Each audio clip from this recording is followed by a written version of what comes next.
भाग्य विधाता। पंजाब सिंध गुजरात मराठा द्राविड़ उत्कल बंगा। विंध्य हिमाचल यमुना गंगा उच्चल जलधि तरंगा। तब शुभ नामे जागे तब शुभ आशीष मांगे। गाए तब जय गाथा जन गण मंगलदायक। जय हे भारत भाग्य विधाता। जय हे जय हे जय हे जय जय जय जय हे। नारा लगाइए। भारत माता के जय। भारत माता के जय। भारत माता के जय। वंदे मातरम। वंदे मातरम। सबसे पहले आप सभी को 73वें गणतंत्र दिवस की हार्दिक शुभकामनाएं। आज हम लोग यहाँ एकत्रित हुए हैं गणतंत्र दिवस के उपलक्ष्य में। आज हमारा देश 26 जनवरी 1950 को गणतंत्र हुआ था। इसी दिन से हमारे देश में कानून व्यवस्था लागू की गई थी और इसी के बाद से हमारा देश स्वतंत्र तो 15 अगस्त को हो गया था 46 में, लेकिन उसके बाद से ही कानून व्यवस्था एवं समाज को और देश को सुचारू रूप से चलाने के लिए संविधान सभा ने जो संविधान पेश किया था उसको लागू किया गया और उसी के बाद से कानून व्यवस्था देश में लगाई गई, जिससे कि सभी वर्गों को एक समान रूप से देश में रहने का एवं यहाँ पे व्यवसाय, आर्थिक रूप से, शैक्षणिक रूप से सबसे सारा कुछ अधिकार प्राप्त हुआ। और उसके बाद से हम लोग तब से 26 जनवरी हर एक वर्ष मनाते आ रहे हैं और सभी लोग एक जगह एकत्रित होते हैं। ये एक राष्ट्रीय पर्व है और इसी के बाद से हम लोग सब कुछ सुचारू रूप से चलाते हैं एवं उसी दिन से हमारा देश में संविधान लागू हुआ। तब से हमारा देश गणतंत्र है और इसीलिए हम लोग यहाँ मनाते आते हैं इसी बात के। और आइए कोई कुछ दो शब्द बोलिए। सर्वप्रथम 73वें गणतंत्र दिवस पे आप लोग को शुभकामनाएं। जहाँ तक मेरा सवाल है, मेरा सोच कहता है कि गणतंत्र का मतलब है शिक्षित होना, जागरूक होना।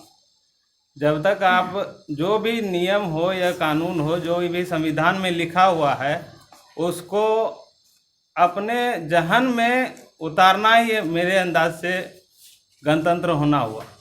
ऐसा नहीं कि औपचारिक रूप से सिर्फ रट लिए या उसको सिर्फ रटाया है और अपने जहन में ही नहीं उतारे तो उससे क्या फ़ायदा। गणतंत्र का अर्थ तो यही होना चाहिए कि कम से कम रटा हुआ नहीं होना चाहिए। स्टूडेंट के माध्यम से अगर बोला जाए तो कोई भी सिलेबस हो, उसको रटने से ज़्यादा समझने में फ़ायदा है, जिससे आपका भविष्य भी उज्जवल होगा। और जहाँ तक बात है गणतंत्र का बात, तो जब तक उसको समझिएगा नहीं तब तक आगे प्रोग्रेस ना आप हो पाइएगा ना देश को कर पाइएगा। धन्यवाद। आइए बोलिए कोई दूसरा था। आप सभी को गणतंत्र दिवस की हार्दिक शुभकामनाएं। ये देश को चलाने के लिए एक संविधान का निर्माण किया गया जो 26 जनवरी 1950 ईस्वी को लागू किया गया। उस हिसाब से, उस संविधान के हिसाब से मेरा देश चल रहा है और हम लोग का कर्तव्य बनता है कि उस संविधान के पालन करें और उसकी अहमियत को समझें।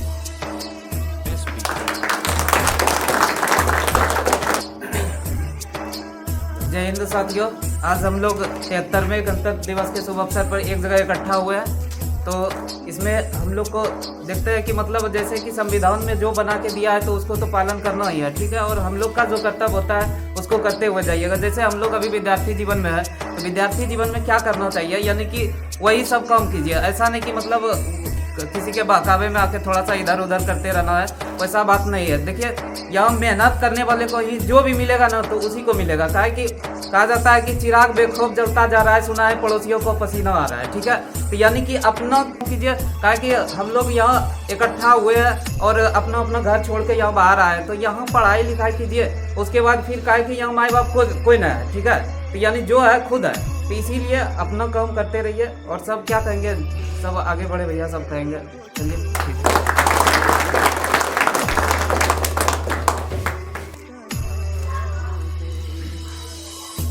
हर हरियाली हर तरफ लहलाने दो, हरियाली हर तरफ लहलाने दो, हमारे देश को महान कराने दो। तिरंगे हैं हमारे देश के आन बान शान, इसे हर गली हर चौराहे पे फहराने दो। प्यारे साथियों एवं मेरे अग्रज भाई, आज 73वें गणतंत्र दिवस के उपलक्ष्य में आप सभी को एक्सलेंट परिवार में आप सभी को हार्दिक शुभकामनाएं। साथियों, जैसे कि हम सभी जानते हैं कि आज 73वें गणतंत्र दिवस के उपलक्ष्य में यहाँ सम्मिलित हुए हैं, तो ये जो हम लोग मनाते हैं, ये जब देश स्वतंत्र हो गया तब हमारे जो उस समय नेताओं थे तो उनको अपने एक संविधान की ज़रूरत थी, ताकि हमारे देश में बहुत सारे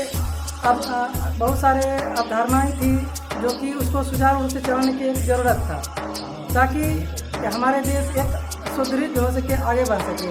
इसलिए साथियों, आप सभी जानते हैं, ऐसा कोई नहीं है कि नहीं जानते हैं कि हम लोगों को देश को कैसी आज़ादी मिली। ये सब कहने की बात नहीं है, बस यही कहना चाहता हूँ और आगे भैया भी कहेंगे। सबसे पहले 73वें गणतंत्र दिवस की सबको हमारे अग्रज, हमारे सहपाठी एवं छोटे भाइयों को बधाई। और इस ये शुभ अवसर है, इसके हर शुभ अवसर पर एक प्रण लेना चाहिए, जैसे कि है यही प्रण लेना चाहिए कि हमारे अंदर क्या कमी है उसको देखना चाहिए। जैसे कि कोई परीक्षा देते हैं, रिजल्ट नहीं होता है, तो क्या कमी है उसको तराशिए। और देखिए, हम लोग सब कुछ कर सकते हैं, हम लोग युवा है, और युवा को अगर आईना में देखिएगा तो उसको आप वायु दिखेगा आपको, और वायु अगर तेज से चलने लगती है तो तूफान ला देती है। इसी तरह हम लोग भी अपने आप को सोचें कि हम लोग भी तूफान ला सकते हैं, बस कम निराश नहीं होना है। हमारे सहपाठी और सभी मित्रों को एवं हमारे अनुज भाइयों को धन्यवाद, जो आज 73वें गणतंत्र दिवस के उपलक्ष्य पर इस आयोजन को सफल बनाएं। और अब हम यही बोलूँगा कि देखिए, हम लोग जो देश में संविधान लागू है उसको कानून व्यवस्था लागू करने के लिए हमारे प्रशासन विभाग हैं, हमारे नेतागण हैं, जो भी हैं सब हैं, लेकिन हमारा जो संविधान है वो हमारा यहाँ पढ़ाई का संविधान है, जिसमें कि आपका सिलेबस आता है, आपका मेहनत आता है। और एक बात कहा जाता है कि मेहनत का कोई दूसरा उपाय नहीं है। अगर आप मेहनत नहीं करते हैं तो उसका आपका कोई भी शॉर्टकट रास्ता नहीं मिलेगा। हाँ, आपको एग्जांपल मिल सकता है शॉर्टकट का कि फलाने का ऐसे हो गया वैसे हो गया, लेकिन वो बहुत कम होता है। 100 में 10% भी नहीं होता है, 5% होता है। उसको आप इग्नोर करके ही चलें और मेहनत करें। मेहनत का कोई दूसरा रास्ता है नहीं। आपको देखिए, नौकरी लेने के लिए यहाँ है, सब कोई कष्ट है, सब कोई एक मध्यम वर्गीय परिवार से यहाँ एकत्रित हुए हैं, कोई हाई फाई परिवार से है नहीं। तो आपका माँ बाप का सपना होता है कि मेरा बेटा कुछ अच्छा करे। उसको करने के लिए आपको जो करना पड़े, चाहे जो कीमत चुकाना पड़े, वो कीजिए और मेहनत कीजिए। किसी के बहकावे मत आइए कि अरे पढ़ रहा है 5 साल से क्या हो रहा है, नहीं हो रहा है, इस बहकावे मत आइए। आप पढ़ रहे हैं तो आप ही को नौकरी मिलेगा और आप ही को सफलता मिलेगी। तो इसके लिए आप यही कर सकते हैं कि आप लगातार मेहनत कीजिए। आपके अंदर जो कमी है, जिस सेक्शन में कमी है, उस सेक्शन पे ध्यान दीजिए। और सबसे बड़ी बात ये होती है, हम इधर से कुछ देखते हैं स्टूडेंट में कि वो एक दूसरे से पूछना पसंद नहीं करते हैं। मेरा कहना ये है, अगर आप सीनियर भी है और आपको एक सवाल नहीं आ रहा है तो अपने जूनियर से पूछिए। उसमें पूछने में कोई भी गलती मत कीजिए, ना ही शर्म कीजिए, क्योंकि वही शर्म से आप यहाँ टिके हुए। अगर वो शर्म जिस दिन आपका खत्म हो जाएगा, आप किसी से पूछिएगा, किसी से सहयोग लीजिएगा, किसी को सहयोग कीजिएगा, तभी आपका विद्यार्थी धर्म सफल होगा और आप विद्यार्थी का जो सही अर्थ है उस अर्थ में आप अपने आप को निखार पाइएगा।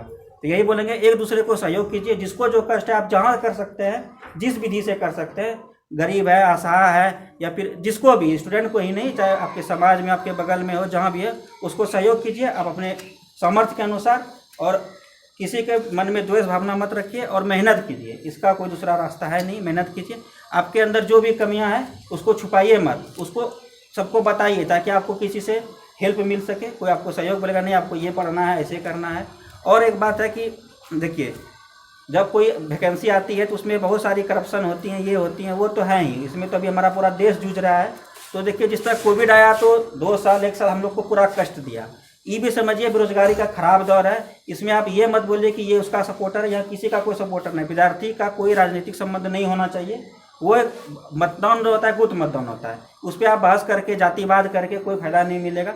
आप बस अपना एक धर्म रखें कि हम विद्यार्थी धर्म से बिलोंग करते हैं और मेरा धर्म जाति विद्यार्थी है। हम उस पर अपने आप को निखारें, दूसरे को सहयोग करें। इससे बेहतर कुछ नहीं हो सकता है। हाँ, मेहनत करते रहिए और कोई भी एग्ज़ाम आता है तो उस पर और ज़्यादा फोकस कीजिए। ये नहीं कि आप उस पर अगर आप निगेटिव सोचिएगा कि नहीं अरे मेरा तो तैयारी नहीं है, मेरा नहीं होगा, क्या पढ़ेंगे, दूसरा जो पढ़ता है पढ़ने दो, ये सब मन में रहिए। आपका क्यों नहीं हो सकता? आप भी तो उसी बीच में आए हैं। कोई यहाँ पे ऐसा नहीं है कि कोई बहुत बड़े ऑक्सफोर्ड यूनिवर्सिटी से पढ़ के आया है या फिर कोई अच्छे स्कूल से आया है। सब वही सरकारी स्कूल में है से आए हैं, सबका बैकग्राउंड सेम है लगभग का देखा जाए तो किसी को वो उतनी अच्छी उन्नत शिक्षा नहीं मिली है बचपन का ही बात किया जाए तो सब कोई वही बेसिक है जो कि यहाँ आके उसको पढ़ना पड़ता है।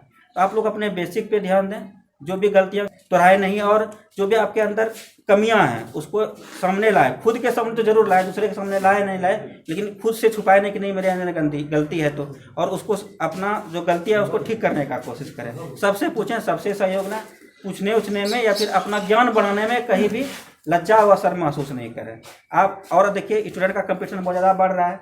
आपको जो चीज़ किताब में ढूंढना पड़ता था वो आपको परोसा हुआ मिलता है। जो खाना आपको बनाना पड़ता था आज उस खाने का ये वैल्यू हो गया है कि वो आपको परोस के सिर्फ खाना पड़ रहा है। आप विभिन्न यूट्यूब चैनल के माध्यम से देखते हैं कि आपको जो चीज़ ढूंढते हैं बाय क्वेश्चन मिल जा रहा है आपको। तो कंपटीशन तो बढ़ना तय है, तो आपको क्या करना का सबसे अलग रहना पड़ेगा, आपको सब चीज़ में पारंगत रहना पड़ेगा। देखिए इंडिया जब भी वर्ल्ड कप जीती है, दोनों टाइम का बात बताते हैं, उस समय कपिल देव जो थे वो वर्ल्ड कप जितवाए थे। तो उसका क्या काम था, वो एक ऑलराउंडर थे, यानी कि वो उनको बैटिंग भी आती थी, बॉलिंग भी आती थी। युवराज सिंह का एग्जांपल लीजिए, जब 11 में वर्ल्ड कप जीता था उसमें उसको भी वही ऑलराउंडर था, उसका भूमिका सबसे अधिक था। तो अगर आपको नौकरी लेना है तो आपका भूमिका उसी तरह होना चाहिए, आपका मैथ भी अच्छा होना चाहिए, जीके भी अच्छा होना चाहिए, जीएस भी अच्छा होना चाहिए, तभी आप अच्छा कर सकते हैं। बैलेंस बनाइए तभी आप कुछ सफल हो पाइएगा। और देखिए यहाँ कोई भी सफल नहीं है, लेकिन हाँ कोई ये भी नहीं कि असफल भी नहीं बोल सकता। अगर नौकरी पैमाना नहीं है सफलता और असफलता का, आपके अंदर नॉलेज है, आपके अंदर ज्ञान है तो आप सफल हैं। आप आगे आपका भविष्य अंधकार नहीं हो सकता है कभी। हाँ ये खराब दौर है, बेरोजगारी का दौर है, चाहे जिस माध्यम से हो, और उसका प्रोटेस्ट भी हो रहा है, आप लोग जान ही रहे हैं, तो सब कुछ हो रहा है। लेकिन हाँ मेहनत मत कीजिए, उसके पीछे उतना मत लगे कि आपका पढ़ाई का टाइम लॉस हो जाए। अपना जो काम है, आपका जो धर्म है पढ़ाई का, वो करते रहें। और सबको शुभकामनाएं कि आप अगले वर्ष में सब कोई सफल हों, जो भी जिस चीज़ में लगे हुए हैं उसको उसमें सफलता मिले, यही बोलेंगे। आप सबका धन्यवाद। जय हिंद।